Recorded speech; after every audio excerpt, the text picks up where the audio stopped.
Good morning, students. Today we will start our chapter The Necklace.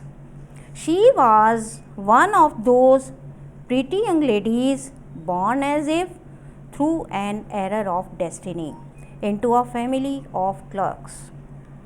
So, Matilda, she was a young pretty woman and born as if though an error of destiny. She was so beautiful, it seems as it was the error of destiny that she was born in a poor family, in a clerk family. She had no dowry, no hopes, no means of becoming known, loved and married by a man either rich or distinguished. As she belonged to a clerk family, so she had no dowry, no hopes, no means of becoming famous, and she was married. So she and married by a man either rich or distinguished. She has no hope to be married with a rich man, and she allowed herself to marry a petty clerk in the office of the Board of Education. She was married to a clerk, petty clerk. And where was he clerk? He was in the office of the Board of Education. She was simple, but she was unhappy. Although she was simple, yet she was unhappy. She suffered incessantly, feeling herself born for all delicacies and luxuries. She suffered continuously. She was feeling herself born for all luxuries. She suffered from the poverty of her apartment, the shabby walls, and the worn chairs. All these things tortured and angered her. So she suffered intensely to see the shabby walls and worn out chairs in her own house. All these things troubled her. When she seated herself for dinner opposite her husband, who uncovered the tureen with a delighted air, saying, "Oh, the good pot pie." When she seated herself opposite to her husband, who uncovered the tureen. What is tureen? It is a deep covered dish from which soup is served. So the person he delighted, and he says, "Oh, the good pot pie. I know nothing better than that." She would think of elegant dinners of shining silver. She thought of the exquisite food served in marvelous dishes. She had neither frocks nor jewels, nothing, and she loved only those things. She was dreamy. She was over ambitious. She wanted to be loved and appreciated for her beauty, but as she was married to a poor clerk, she was not satisfied with her life. She had a rich friend, a schoolmate at the convent, who she did not like to visit. She suffered so much when she returned.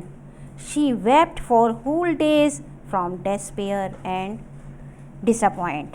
Whenever Matilda visited her rich friend, she felt extremely sorry about her own petty status. The contrast between her own lifestyle and that of her friend hurt her deeply. She suffered intensely to see the things in her house. One evening, her husband returned elated, bearing in his hand a large envelope. "Here," he said, "here is something for you." One day, her husband returned having a large envelope in his hand, and he called her and said, "Here is something for her." She quickly drew out a printed card on which were inscribed these words.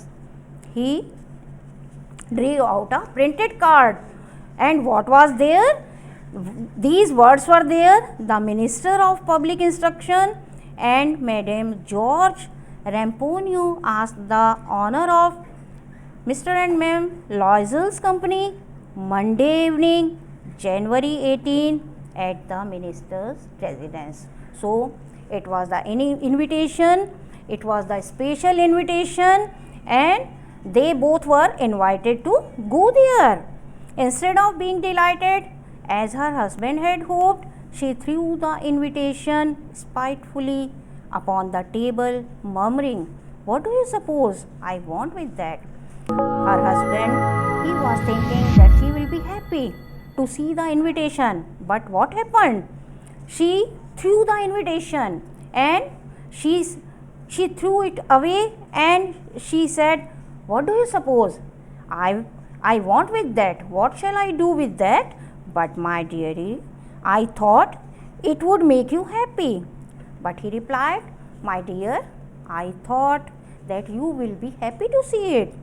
You never go out, and this is an occasion and a fine one." He said, "I think it is a good opportunity to go outside. Everybody wishes one, and it is very select. Not many are given to employees. You will see the whole official world there." He said, "The invitation is for limited people, and I am from those limited one, and you will see the whole official staff there." She looked at him with an irritated eye and declared impatiently, "What do you suppose I have to wear to such a thing as that?" Now she was in trouble. She was looking him with an irritated eye and she said, "What do you suppose I have to wear in that party?" He had not thought of that. Now the husband, he was not aware of that. He stammered. Why? Stammered? What is the meaning of stammered? It means speak with sudden involuntary pauses and a tendency to repeat the initial letters of words. So he stammered. He said, "Why? The dress you wear when we go to the theatre." He reminded her that she can wear the dress which she wore when they go to the theatre. "It seems very pretty to me."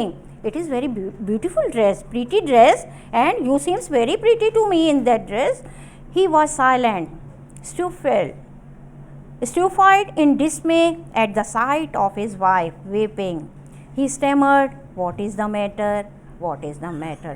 But she was in pain, and now he was silent. He was in despair at the sight of his wife as she was weeping.